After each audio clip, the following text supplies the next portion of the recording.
All right, my name is Blake Porter, and I went with case 2 for the first one. It says a 16-year-old female is recently diagnosed with a deficiency of muscle glycogen phosphorylase. Her and her family are concerned and ask the following questions. Based on what you know about skeletal muscle glycogenolysis and muscle metabolism, please respond to each question with a thoughtful answer that describes the metabolism in these various scenarios. First question, I'm not sure I understand the issue. Can you explain how muscle glycogen is used normally during exercise?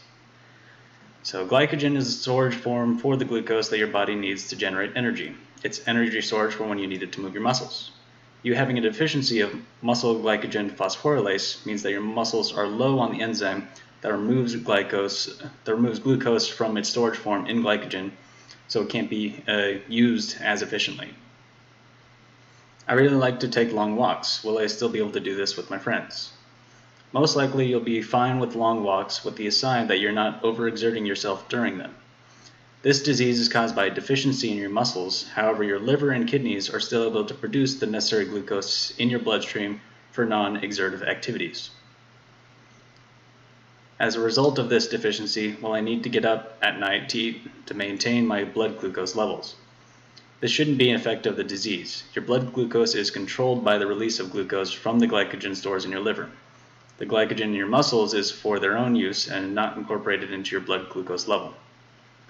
But you may need to change your diet to one that is high in protein, because your body can still form glycogen but can't use it effectively when formed.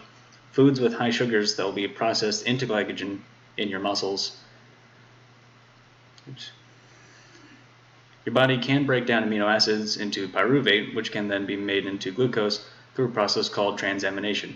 High protein diet will force your body to break down the proteins for its energy requirements instead of relying on glucose it would normally get from its storage in glycogen.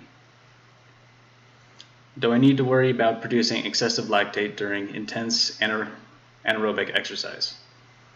No. When your muscles need more energy than the muscle cells can keep up with during normal operations, that is when you begin to form lactate to keep up with the energy demand in a process called anaerobic glycolysis.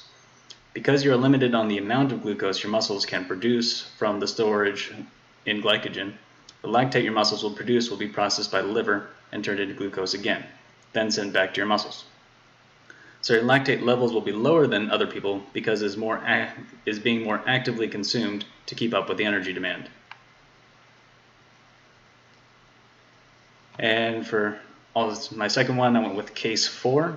A previously healthy 2-month-old female presents with jittery spells several hours after breastfeeding. Her mother reports that she has not given the baby anything to eat other than breast milk since birth. The baby has only recently been sleeping for more than 2 hours between feedings, and that's when the mother reports these symptoms started. Laboratory results are consistent with hypoglycemia, but are otherwise unremarkable. Epinephrine is administered and there is no increase in blood glucose, but there is an increase in blood lactate. The enlarged liver of the child, along with the hypoglycemia, tells us that the glucose the child consumes is not entering the bloodstream effectively, but is being held in the liver, enlarging it. The administered epinephrine should have caused an increase in gluconeogenesis from the stored glycogen in the liver and raised blood glucose. Instead, there was an increase in the blood lactate level, showing that although the epinephrine did not increase glycogenolysis in the liver, but did function in the muscle.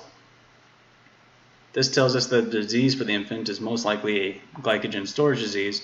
From the chart given in the book, type 8 lists the clinical features of hepatomegaly, accumulation of glycogen in the liver, and mild hypoglycemia. It also lists the cause as an enzyme deficiency in the liver phosphorylase kinase, which makes sense. The phosphorylase being deficient results in an inability for the glycogen to break down, resulting in the accumulation of glycogen in the liver, swelling, and enlarging it. We can determine it's not type 9 because that is the result of deficiency in both liver and muscle phosphorylase kinase, and as the epinephrine showed us, the problem is only with the liver phosphorylase kinase.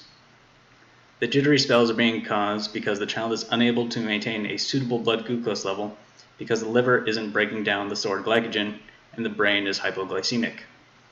The other diseases are listed other disease possibilities listed are hereditary fructose intolerance, galactosemia, and galactose-6 phosphate dehydrogenase deficiency. Glucose 6 dehydrogenase deficiency would show hemolytic anemia, which we do not have. Galactosemia and hereditary fructose intolerance would reveal themselves only during times of consuming fructose or galactose. The galactosemia would have presented itself very quickly after the child was born, as the child's diet would have consisted of her mother's milk. Fructose intolerance could present similarly with the enlarged liver and hypoglycemia, but would have presented itself after the child consumed new foods other than milk containing fructose, foods processed with high fructose corn syrup, or fruit.